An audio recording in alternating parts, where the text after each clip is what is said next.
जैसे अगर हम देखें तो ये जो हमारा जहां जमीन से जुड़ा हुआ हमारा पौधा है उस वाले हिस्से पर हमें ध्यान देना चाहिए। और ये जो स्पॉट्स जैसे दिखाई दे रहे हैं आपको, ये नहीं आने चाहिए। ये देखिए, ये सारा धीरे धीरे जो संक्रमण है ये इसमें बना हुआ है पूरे तरीके से। तो ये विशेष रूप से आप ध्यान रखें। किसान साथियों, अगर आपके आलू में भी इस तरह की समस्या देखने को मिल रही है, आप देख पाएंगे ये चकत्ते से बनने लगे हैं और ये पीछे से भी ऐसी स्थिति बनने लगी है, तो ये निश्चित तौर पर जो है अर्ली ब्राइट की समस्या है। क्योंकि मौसम कल 15 दिसंबर की बात करें एकदम से कोहरा हुआ और आज एकदम अच्छी खासी धूप खिली हुई है। तो ऐसी स्थिति में ये अर्ली ब्राइट की समस्या बहुत ज़्यादा देखने को मिलती है। अब अर्ली ब्राइट अगर आपके खेतों में आना शुरू हो गया है तो ये वीडियो आपके लिए बहुत ही लाभदायक होने वाला है। नहीं भी शुरू हुआ है तो ये परिस्थितियाँ वैसी बनती जा रही हैं कि आने वाले समय में ये समस्या देखने को मिल सकती है। तो ये वीडियो आपके लिए बहुत लाभकारी होगी। अर्ली ब्लाइट आने पर क्या करना है और उससे पहले क्या करना है, क्योंकि ब्लाइट एक ऐसी समस्या है, अगर हम उसका पहले से बचाव करके चलते हैं तो हमारे लिए काफ़ी फायदेमंद रहता है। तो इन्हीं सब चीज़ों पर बातचीत करेंगे। मेरे साथ में कृषि विज्ञान केंद्र बिचपुरी से अधीक्षक डॉक्टर राजेंद्र सिंह चौहान होंगे। उनसे जानकारी लेंगे कि इस तरह की समस्या के लिए जो हमारे आलू में देखने को मिलती है अर्ली ब्लाइट की, उसके लिए हमें क्या करना चाहिए। तो अगर आप चैनल पर पहली बार हैं, कृपया चैनल को सब्सक्राइब करें, वीडियो को लाइक और शेयर करें। तो साथियों, जैसे मैं अभी बात कर रहा था अर्ली ब्लाइट के लिए, तो इसके बारे में जानकारी देने के लिए मेरे साथ में कृषि विज्ञान केंद्र बिचपुरी से डॉक्टर साहब राजेंद्र सिंह चौहान है, वरिष्ठ वैज्ञानिक और इस समय आप अधीक्षक भी हैं केवी के बिचपुरी के। सर, थोड़ा मुझे पहले ये बताइए कि अर्ली ब्लाइट की पहचान क्या होती है, अर्ली ब्लाइट और लेट ब्लाइट में अंतर क्या होता है। देखिए, दोनों ही की दोनों जो रोग हैं हमारे आलू की फसल में आते हैं। अगेती झुलसा में और अगर पछेती झुलसा में तुलना की जाए तो अगेती झुलसा हमारा होता अल्टरनेरिया सोलानी नाम की फफूंदी के द्वारा, और ये थोड़ा सा पहले यानी कि आपको दिसंबर माह में देखने को मिलेगा। और जबकि टेम्परेचर थोड़ा और कम हो जाएगा यानी कि जनवरी माह के प्रथम सप्ताह में, तो फाइटोप्थोरा इन्फेस्टेंस नाम की एक फफूंदी होती है जिसके द्वारा हमारा पछेती झुलसा आता है या लेट ब्लाइट ऑफ पोटैटो आता है। तो पहला तो बात यही हो गई कि इनके दोनों के जो कारक हैं, दोनों के जो रोग फैलाने वाली जो फफूंदियां दोनों अलग अलग हैं। दूसरा कारण ये हो गया कि जो दोनों के समय में अंतर है। जिस समय हमारा टेम्परेचर 24-25 के आसपास रहेगा, यानी कि इस समय जो हालात बने हैं, जो मौसम चेंज हुआ है, एकदम कोहरा हो गया, इसमें जो है हमारा अगेती झुलसा के चांसेस ज्यादा हो जाते हैं। जबकि टेम्परेचर जब 18-19 डिग्री टेम्परेचर हमारा हो जाएगा और जनवरी माह हमारा चल रहा होगा और धूप नहीं निकलेगी तो हमारा पछेती झुलसा आएगा। मतलब जैसे कल 15 दिसंबर को एकदम से कोहरा हो गया और आज 16 दिसंबर को एकदम धूप खुली हुई है, तो इन वजहों से ये एक तरह से कहें कि एक अनुकूल वातावरण मिल रहा है अगेती झुलसा को। हाँ, इसके पीछे कारण है ना, अगर टेम्परेचर के बीच में डिफरेंस ज्यादा होगा, यानी कि ज्यादा ठंडा हो जाए, टेम्परेचर हमारा 8-9 हो जाए और दोपहर में जो टेम्परेचर है हमारा 22-24 हो जाए, जो टेम्परेचर का अंतर आता है ये फफूंदी के लिए अनुकूल होता है और उस समय हमारी फफूंदी आलू के खेत में प्रवेश कर जाती है। अच्छा, पहचान क्या है मुख्यतः, किस तरह से पहचाने कि ये अर्ली ब्लाइट है और ये लेट ब्लाइट है। देखिए, अगर हम पत्तों की तरफ चलें, जैसे आज हम लोग जो देख रहे हैं जी, तो आलू के खेत में ये जो पत्ते के ऊपर स्पॉट आपको दिखाई दे रहा है जी, अगर ये बिल्कुल सूखा है और एक रिंग जैसा बन रहा है चारों तरफ, तो समझिए ये अर्ली ब्लाइट के जो स्पॉट हैं वो हैं जी। अन्यथा अगर हमारा इन्हीं पत्तों के ऊपर लेट ब्लाइट अगर आएगा या पछेती झुलसा अगर आएगा, तो पछेती झुलसा के जो हमारे स्पॉट्स बनेंगे वो थोड़े से यहाँ से गीले दिखाई देंगे। अच्छा। और कलर तो यही ब्राउन और ब्लैक रहेगा इसका। और दूसरा, अगर पलट करके देखेंगे तो यहाँ जो सफेद फफूंदी है या मोल्ड है वो विकसित हो जाती है।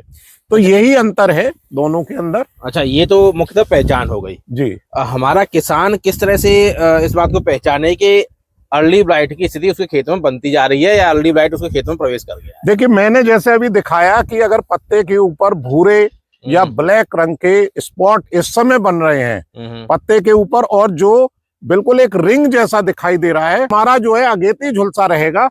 दूसरा क्या है, ये इसकी जो शुरुआत होती है वो पौधे जो पुराने पत्ते होते हैं, जो जड़ की तरफ पत्ते होते हैं, वहां से होती है।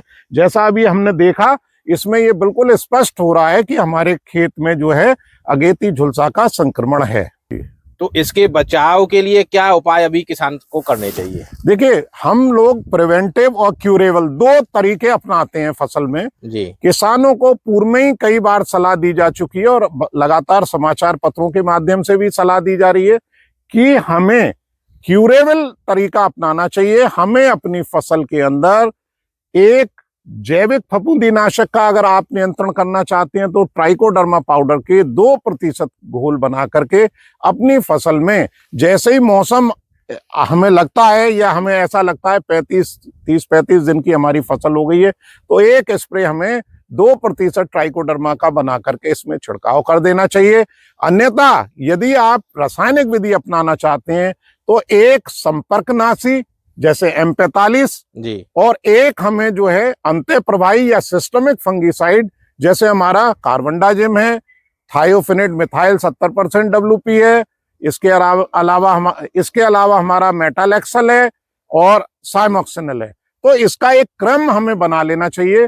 पहला स्प्रे हमें 1.5 से 2 ग्राम M45 को लेकर के 150 से 200 लीटर पानी में घोल बनाना चाहिए और उसी में हमें जो है सिस्टमिक फफूंदीनाशक जैसे कि हमारा कार्बनडाजिम या थायोफिनेट मिथाइल का उसमें 1 से 1.25 ग्राम या 1.5 ग्राम अधिकतम डाल करके घोल बना लें। साथ ही साथ चूंकि ये संक्रमण जितना भी होता है तो ये कीड़े इसमें संभाग का कार्य करते हैं, एक जगह से दूसरी जगह तक बीमारी ले जाते हैं। तो हमें इसके लिए एक कीटनाशक जिसमें इमेडाक्लोरोपिड 17.8% का 1.5 ml यानी कि 100 लीटर पानी में 50 ग्राम ये तीनों चीजें मिला करके अपनी फसल पर सुरक्षात्मक आवरण के रूप में प्रिवेंटिव तरीके से छिड़काव कर देना चाहिए।